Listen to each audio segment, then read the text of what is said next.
যুক্তরাষ্ট্রের president Donald ট্রাম্পের অভিবাসন সংক্রান্ত কঠোর ব্যবস্থার অংশ হিসেবে জন্মসূত্রে নাগরিকত্বের স্বয়ংক্রিয় অধিকার রদ করার প্রচেষ্টা আরও একবার ধাক্কা খেয়েছে। তার এ সংক্রান্ত আদেশ আরও একবার আটকে দেওয়ার কথা বলেছেন তৃতীয় আরেকজন ফেডারেল বিচারক।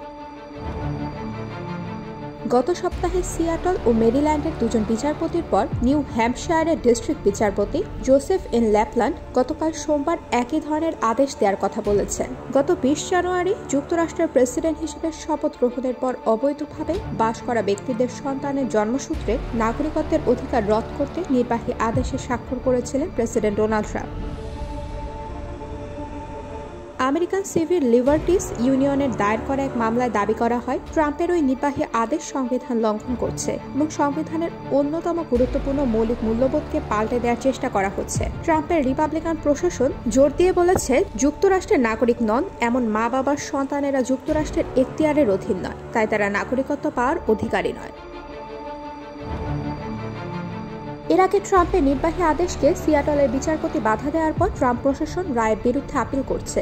আমেরিকান সিভিল লিবার্টিস ইউনিয়নের মামলার পরিপ্রেক্ষিতে বিচারক জোসেফ ল্যাপল্যান্ড বলেন তিনি ট্রাম্পের নির্বাহী আদেশ বাস্তবায়নে বাধা দিতে প্রাথমিক নিষেধাজ্ঞা জারি করবেন। সাবেক রিপাবলিকান প্রেসিডেন্ট জর্জ ডব্লিউ বুশের আমলে নিয়োগ পাওয়া বিচারক ল্যাপল্যান্ড আদালতে শুনানির সময় বলেন তিনি তার যুক্তি ব্যাখ্যা করে লিখিত সিদ্ধান্ত জানাবেন। তিনি আশা করেন সমস্যাটি সুপ্রিম কোর্টের মাধ্যমে কোনো না কোনোভাবে সমাধান হবে। ট্রাম্পের আদেশে মার্কিন সংস্থাগুলোকে ১৯ ফেব্রুয়ারির পর মা বা বাবা কেউই মার্কিন নাগরিক বা বৈধ স্থায়ী বাসিন্দা না হলে যুক্তরাষ্ট্রে জন্মগ্রহণকারী শিশুদের নাগরিকত্ব স্বীকৃতি দিতে অস্বীকার করার নির্দেশ দেওয়া হয়েছে।